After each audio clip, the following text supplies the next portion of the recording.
Maligayang pagbabalik sa Rai Movie Recaps. Narito na naman po tayo para sa isa na namang magandang pelikula na pinamagatang Commitment na napalabas noong 2013. Ito ay patungkol sa isang binatilyong lalaki na inakala ng guro nila na lalampal-lampalang pero sa katunayan pala ay isa siyang spy na ipinadala ng North Korea sa South Korea. Kaya't ano pa ang ating hinihintay? Sit back, enjoy and relax labyo. Ang binata na dating kilala bilang Myung-hoon ay pinalitan ng kanyang pangalan ng Dae-ho. Sumali siya sa kanyang bagong paaralan sa South Korea upang makihalubilo sa iba pang mga estudyante at gamitin ang paaralan bilang kanyang cover. Ang unang taong nakilala niya ay isang babaeng nagngangalang Hae-in. Hindi lang siya magalang na tao, kapareho niya ang pangalan ng kapatid niya. Sino ang nakakulong pabalik sa North Korea? Sa sandaling umupo sila ng magkasama, isang grupo ng mga bully ang nagsimulang pumili sa bagong lalaki. Itinulak ni Dae-ho ang kamay ng maton, ngunit pagkatapos ay dinala nila siya sa bubong. Sinuntok ng pinuno ng mga bully si Dae-ho, ngunit sanay na ang batang especially iya. Kahit dumudugo ang bibig niya ay halos hindi niya maramdaman. Binanggit ng isa pang bully na si Dae-ho ay may masikip na katawan, parang nag-workout. Habang sinusuri niya ang kanyang katawan, nahanap ng bully ang wallet ni Dae-ho at kinuha ito sa kanya. Sa loob ng wallet, may pera at larawan ni Dae-ho kasama ang kanyang pamilya, ang kanyang kapatid na babae, at ang kanyang namatay na ama. Binabalaan ni Dae-ho ang mga bully na kunin lang ang pera at ibalik sa kanya ang kanyang larawan. Kapag hindi sumunod ang mga nananakot, kinuha ni Dae-ho ang larawan at ikinuyom ang kanyang kamao, naghahanda para sa isang labanan. Sa sandaling iyon, nahanap sila ng guro sa bubong at inutusan ng lahat na bumalik sa klase. Para maibsan ang kanyang galit, pumunta ang gurong si Dae-ho sa ilang round sa basketball court. Alam niyang hindi niya kayang makipag-away kahit kanino dahil malalagay sa alanganin ang kanyang misyon. Paputok ang kanyang takip. Pagbalik niya sa klase, pinaglalaroan ng guro ang mga mag-aaral sa pamamagitan ng paghampas sa kanila ng kahoy na patpat na daladala niya bago niya iwan ang kanyang mga estudyante para magpahinga. Ipinaalala niya sa kanila na mayroon silang tungkulin sa paglilinis ngayon. Kapag wala na ang guro, at may open space ang mga bully, inutusan nila sina Dae-ho at Hae na maglinis ng klase, kasama ang mga bintana. Kinabukasan, sinusundo na naman si Hae-in. Hindi gusto ni Dae-ho ang larawang iyon, ngunit wala pa rin siyang magagawa tungkol dito. Napagtanto na kailangan niyang manatiling kalmado at itago ang sarili, tinulungan na lang niya si Hae sa pagkolekta ng basurang itinatapon sa kanya ng mga kapwa niya estudyante. Nagkomento ang mga bully na mukhang magandang mag-asawa ang dalawang talunan na ito. Gayunpaman, hindi tapos sa mga nananakot kay Hae-in. Kinalaunan ng araw na iyon, dinala nila siya sa isang pribadong opisina, at nagnakaw sila ng isang sobre na puno ng pera na daladala niya. Gagamitin ang perang iyon para pambayad sa kanyang ballet lessons dahil mahilig siyang sumayaw. Habang sinusubukan niyang kunin ang pera, pinunit ng mga maton ang kanyang kamiseta. Sabay lakad ni Dae-ho sa labas ng opisinang iyon. Sa pagkakataong ito ay naniniwala siya na ang mga maton ay lumagpas na sa linya. Dapat silang turuan ng leksyon. Nakipag-away si Dae-ho sa kanila. Sinimulan niyang baliin ang kanilang mga leeg, binti, at palso, isa-isa. Kinaumagahan, napagtanto ni Dae-ho na wala si Hyun sa paaralan. Pansamantala, binigyan ng pagsusulit ng guro ang klase at palakad-lakad lang siya dala ang kanyang tungkod, ginugulo sila at sinasabi sa kanila na kailangan nilang gamitin ang kanilang utak.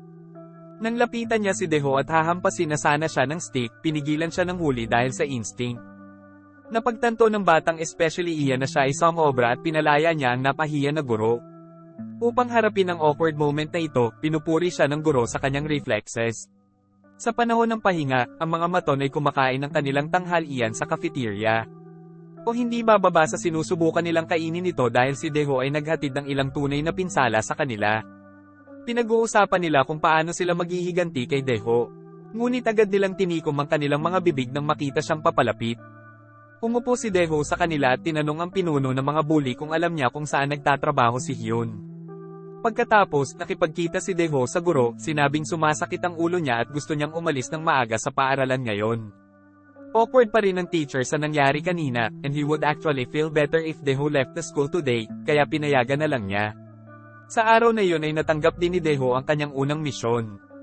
At yun ay ang hanapin ng assassin na pumatay sa mga dating miyembro ng Unit 8. Ang unit kung saan kabilang si Dae-ho. Ang una niyang target ay isang lalaking nagpapatakbo ng isang maliit na boxing gym. Madali siyang napagtagumpayan ni Dae-ho at pinaupo siya para sa isang interogasyon. Nang sabihin ng lalaki na wala siyang kaugnayan sa assassin, pinatunayan ni Dae-ho na seryoso siya dito sa pamamagitan ng pagbaril sa kanyang binti. Ilang sandali pa, sinubukan ng lalaki na kontrahin si Deho. Kumuha siya ng kutsilyo matapos hampasin ang upuan ng batang especially iya. Gayunpaman, walang batik ang pamamaraan ni Deho at tinapos niya ang lalaki sa isang mapangwasak na suntok. Sumunod, bumisita si Deho sa isang butcher. Mukhang mas cooperative ang lalaking ito at binigay niya kay Deho ang plate number na pag-aari ng kotse ng assassin. Ngunit pagkatapos, sinubukan niyang labanan si Deho sa loob ng refrigerator ng kanyang tindahan. Matapos iwasan ng ilang pag-atake ng karne, madaling natapos ni Deho ang butcher at umalis. Malapit na, nakita ni Deho ang assassin at pinaandar ang kanyang bike malapit sa kanyang sasakyan. Gayunpaman, ang assassin ay sapat na mabilis upang makita si Deho na kumukuha ng kanyang baril at nagmaneho palayo. Kumuha ng ilang shot si Deho sa kotse at nataman ang isa sa mga gulong nito. Bumagsak ang kotse, natrap ang assassin sa loob nito. Lumapit si Deho na may tanging intensyon na patayin ang assassin na ito. Gayunpaman, napagtanto niya na napakaraming mga mata sa paligid. Near record pa nga ng ilang kabataang estudyante ang insidente sa kanilang mga telepono. Alam niyang hindi niya kayang patayin ang assassin sa ngayon dahil mahahanap siya ng mga pulis. Kaya naman, umalis siya sa eksenang alam niyang isa itong laban na kailangan niyang labanan sa ibang araw. Hindi magtatagal ang araw na iyon. Makalipas ang ilang gabi, bumalik si Deho sa bahay at nahanap ang assassin na naghihintay sa kanya. Agad niyang hinubad ang kanyang jacket at nilapitan ng assassin, na binalingan siya ng table. Nagsisimula silang mag-away habang ipinapakita na pareho silang sanay na sanay. Literal na sinisira nila ang bahay habang nagpapalitan ng suntok at sipa. Gayunpaman, tila mas mahusay si Deho sa labanan. Nang mapagtanto ng assassin na mahihirapan siyang bugbugin ang batang especially iya, sinubukan niyang hilahin ang kanyang baril. Sa kabila nito, hinawakan ni Deho ang kanyang kamay at binawi ang baril mula sa kanyang pagkakahawak. Pagkatapos, bumunot ang assassin ng isang nakatagong kutsilyo at sinubukang atakihin si Deho gamit ito. Gumagamit ang huli ng isang lata ng soda upang ipagtanggol mula sa kutsilyo at kalaunan ay ginagamit ang parehong kutsilyo upang patayin ang assassin. Alam niyang makakatawag ng maraming atensyon ang pangyayaring ito, kaya nagpasya siyang gawing isang aksidente ang buong eksena. Pinutol niya ang mga tubo ng gas at pagkatapos ay naglagay siya ng kutsilyo sa kusina sa microwave oven. Siya ang kutsilyo sa microwave ay lumilikha ng mga spark at ang bahay ay sumabog. Walang sabi-sabi na isinakay ni Deho ang kanyang bisikleta at nagmamaneho ng mabilis hanggat kaya niya. Matapos may lagay ang sarili sa isang bagong bahay, nakatanggap siya ng tawag sa telepono mula sa koronel ng hukbo na ginawa siyang especially iya. Ang misyon ni Deho sa pagkakataong ito ay salakayin ng ilang miyembro ng Sector 35. Isa pang caveat organization mula sa North Korea.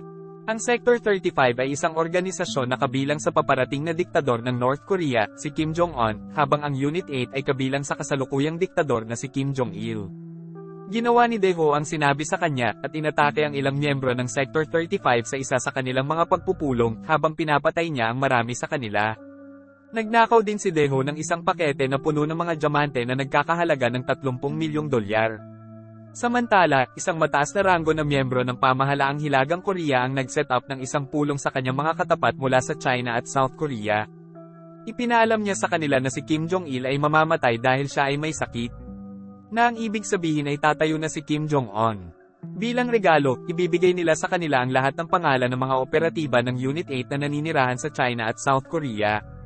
Sinabihan si Deho na malaya siyang bumalik sa North Korea at muling makasama ang kanyang kapatid na babae, ngunit hindi niya alam na nagbago na ang dynamic sa political scene. Ang lalaking dadalhin sana sa kanya sa North Korea sa pamamagitan ng dagat, inatake siya ng kutsilyo at sinaksak siya. Sa kabutihang palad, nakabawi si Deho at nalabanan ang lalaki. Matapos patayin ni Deho ang lalaki, napagtanto niya na gusto siya ng mga North Korea na patayin at walang paraan para makabalik siyang buhay. Dahil walang mapupuntahan, binisita niya si Hai at natulog sa bahay nito. Habang siya ay natutulog na bigo, pinapanood ni Hai ang mga balita na nagpapakita ng mga mukha ng mga especially iyan na nakalusot sa South Korea. Kinaumagahan, tinawag ng koronel si Deho. Ipinaalam niya sa kanya na siya ay nasa South Korea kasama ang kanyang nakababatang kapatid na babae. Siya ay nagmumungkahi ng isang kalakalan, ang mga diamante para sa kanyang kapatid na babae. Alam ni Deho na marahil ito ay isang bitag ngunit hindi niya kayang iwanan ang kanyang nakababatang kapatid na babae.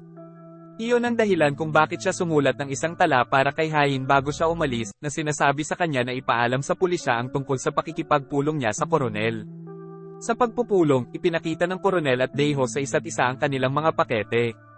Gaya ng inaasahan, may isang ahente na sumilip sa likod ni Daeho at sinubukan siyang barilin, ngunit binaril muna siya ng isang pulis. Nawala ang kaguluhan ng ang mga ahente ng North Korea ay kasangkot sa isang labanan sa pulisya, habang si Daeho ay nakikipaglaban sa koronel. Sa kalaunan, ang kotse na sinasakyan ni Lee Leon ay pinaalis ngunit ito ay pinahinto ng mga pulis, alam na ang kanyang maliit na kapatid na babae ay magiging maayos. Nagpasya si Daeho na tumakas dahil wala siyang ideya kung ano ang kailangan niyang gawin ngayon. Hindi sumuko ang koronel, at ngayon ay dinukot niya si Hyan, ang kaeskwela ni Daeho. Ang batang especially iya ay tumawag ng isang tik-tik. Iniwan niyang bukas ang tawag para matrace ng pulis ang kanyang tawag. Pagkatapos, pumasok siya sa lokasyon ng koronel at ipinakita sa kanya ang mga brilyante. Gayunpaman, inihagis niya ang mga ito sa hangin para makaabala sa atensyon ng lahat para simulan niya ang pagbaril sa kanila. Kahit na marami siyang kaaway. Binaril din siya ng mga ito. Pinalaya ni Daeho si Hyun, ngunit sumuko sila. Upang labanan ang sitwasyong ito, naghagis siya ng isang bag na puno ng mga pampasabog malapit sa ilang mga lalagyan ng gas na nagdulot ng napakalaking pagsabog. Habang sinusubukan niyang tumakas kasama si Hyun, hinawakan siya ng natitirang ahente. Inutusan ni Daeho si Hyun na tumakas. Habang lumalapit ang koronel at sinusubukang barilin siya, sapat na matalino si Daeho upang iikot ang kanyang katawan at gamitin ang ahente na humawak sa kanya bilang isang kalasag. Pagkatapos, siya mismo ang kumuha ng baril habang ang police detective ay sumama rin sa eksena. Ang tatlong lalaki ay nahuli sa isang mahigpit na sitwasyon. Ang pinakamasama ay alam ni Daeho na mamamatay siya o makukulong. Sinabi ng batang especially iya sa tik-tik na kailangan niyang tapusin ito, at binaril ang koronel na bumaril din sa kanya. Si Daeho ay nakakuha ng maraming hit at hindi siya maganda. Ipinasok siya ng detective at Hyan sa isang kotse upang ilipat siya sa isang ospital ngunit walang sapat na oras. Namatay si Daeho sa kotse. Alam ang kwento ng kanyang matalik na kaibigan at kung bakit niya ginawa ang lahat ng kanyang ginawa, nagpasya si Hyan na maging isang kinakapatid na kapatid sa nakababatang kapatid na babae ni Daeho, ang isa pang Hyan. Kahit na wala na si Daeho matapos gawin ang kanyang bahagi, ang kanyang kapatid na babae ay aalagaan ng nag-iisang taong pinagkakatiwalaan ng batang especially iya. At dito na nga nagtatapos ang pelikula natin para sa araw na ito. Maraming salamat sa panunood.